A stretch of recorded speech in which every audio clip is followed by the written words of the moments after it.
A 2017 Lexus RC350. We're going to reset the maintenance reminders, okay? So this car has two. It has one on the cluster and it has one in the radio. We'll do the cluster one first. Hit the menu button you have right here, okay?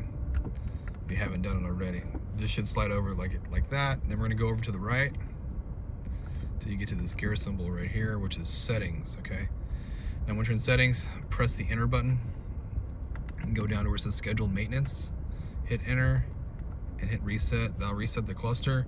Now over at the radio, we're gonna go ahead and use the dial pad here, hit menu, and when you're in menu, you need to go down to setup and then scroll over to the right one menu where it says vehicle.